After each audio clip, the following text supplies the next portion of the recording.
A big change causing long lines at the border. Good evening and thanks for joining us tonight. I'm Steve Price. And I'm Kirsten Holmes. The U.S. is now requiring essential travelers to be fully vaccinated for border crossings. Some travelers say they waited 2 to 4 hours today. Now, before the new rule went into effect, the requirement only applied to non-essential travelers. CBS8's Heather Hope in San Ysidro now, where she's been talking to border crossers who were impacted by this change. And there were steep delays and long lines for many crossing the border today. Some say what used to take them about 25 minutes to cross on a Saturday took them nearly 3 hours today. For a short weekend trip to Tijuana for breakfast and a doctor's appointment, San Diego resident Mario didn't expect what typically takes him half an hour to cross the border to take. They take me 3 hours and a half to cross the border. And it normally takes you how long? Hour and a half, but now it's taking more longer. It's day one for the Department of Homeland Security to require essential travelers crossing into the United States via land ports of entry and ferry terminals to be fully vaccinated for COVID-19 and provide proof. These new restrictions apply to non-U.S. individuals who are traveling for both essential and non-essential reasons. Arturo Ochoa of Sinaloa, Mexico, was ready with his Vax card. Yeah. The CBS border asking for my vaccination. I have both. I have Pfizer. Arturo says he's been showing his vaccination card since DHS first required it late last year for non-essential travelers. He didn't expect the wait time to cross to take as long as it did today. The line is like about 20 minutes, maybe 50 minutes. It's not 2 hours.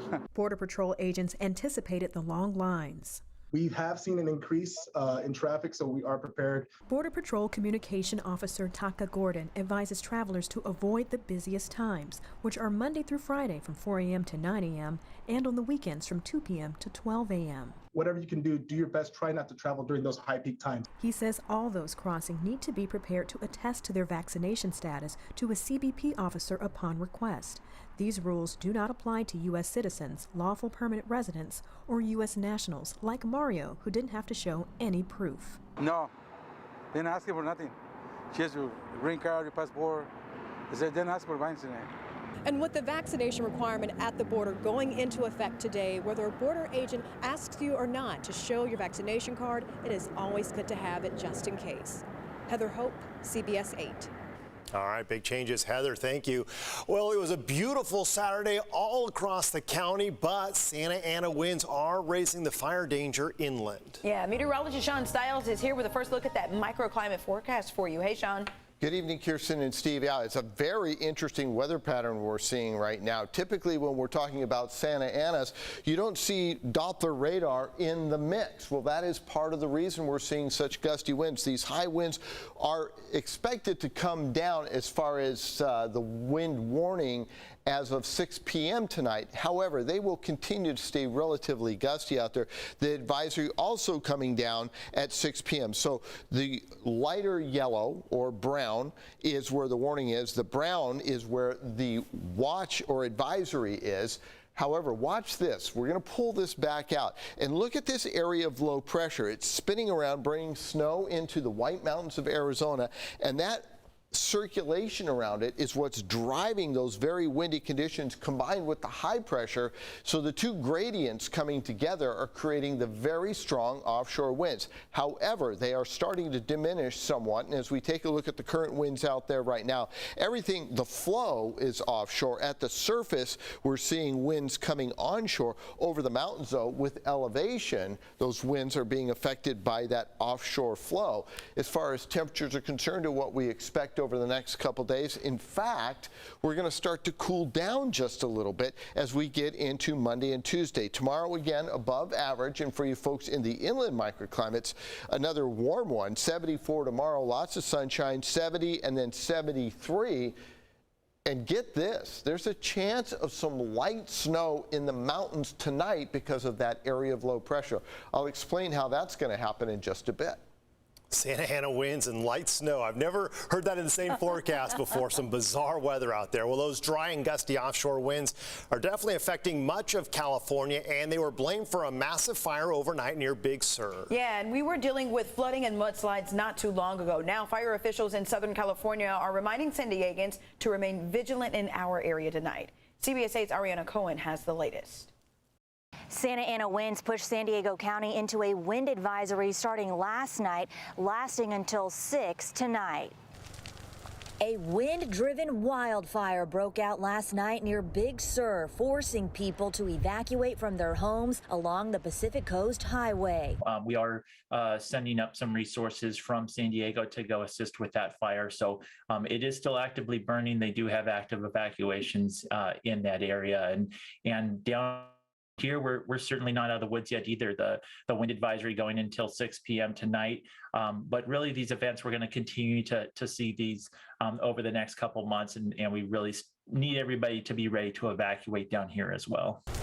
It's called the Colorado Fire and has already burned 1,500 acres. The hashtag Colorado Fire is trending on Twitter, with many people sharing dramatic photos of flames. Fire captain and PIO Thomas Schutz with CAL FIRE San Diego says this is a reminder to stay safe in our neck of the woods. It's a good reminder that sometimes these fires are just move like a freight train, and we have to realize that we're not going to be able to stop it right away. We need everybody to be ready to evacuate, get their family out of harm's way, and then when the winds subside a little bit, we'll be able to take more aggressive action and get it stopped. It wasn't too long ago in 2017 when San Diego was hit with the Lilac Fire that destroyed 4,100 acres and killed 46 horses. Very strong Santa Ana winds that day that were able to create a lot of destruction, unfortunately. And that was in the winter months. You know, it was around this time. It was in December, and so the same kind of fuel moistures that we're experiencing now.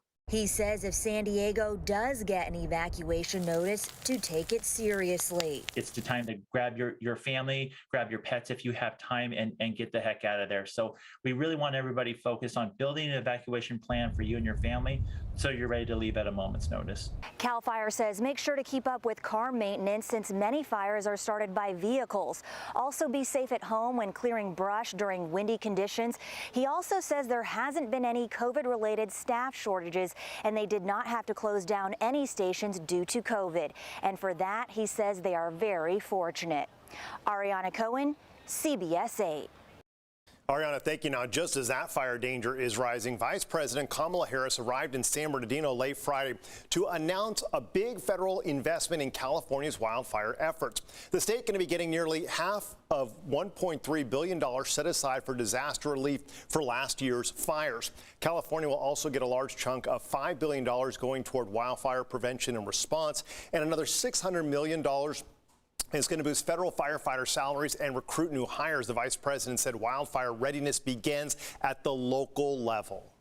Not only are we dealing with forests, but we are talking with homeowners and reaching out to communities to figure out how we can support them to create a community that is less likely to be so significantly damaged if a fire should hit. The money is going to come from the bipartisan infrastructure bill that was signed into law back in November. And detectives say a double homicide that happened in Santee last night was actually a murder-suicide. It happened a little after 7 o'clock on Diamondback Drive near Northcote Park. Deputies arrived to find a man in a garage who had been shot. He was taken to the hospital where he later died.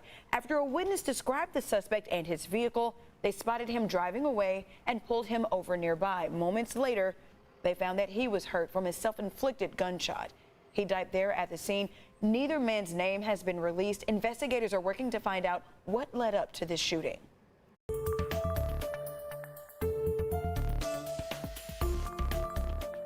Well, there are more signs that the Omicron wave appears to be leveling out here in San Diego. The county doesn't report new case numbers over the weekend, but the count of COVID-positive patients in local hospitals increased by just 4 overnight after falling by 15 on Friday. That total is now just under 1,300. 2 more were admitted into intensive care after a decline on Friday, so that total is now 207 with 149 ICU beds available in our county.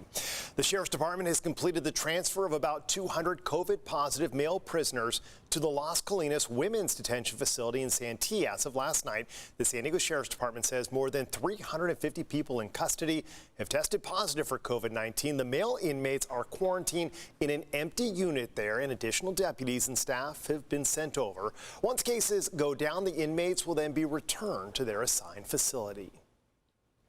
And happening for you right now, Aztec fans who want to cheer on the Red and Black against Boise State in person have to show proof of their COVID booster vaccination or a negative test.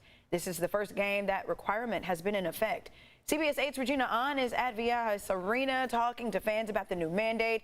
She'll have a live report coming up for us later at 6:30.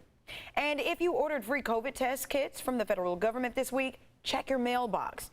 CBS 8 viewer Jennifer B. in Rancho Pensaquitas sent us this picture of her test that came in the mail today. That was pretty quick, right? She said she ordered them on Wednesday, the day after the covidtest.gov website went live. Remember, each household is eligible to get 4 free tests.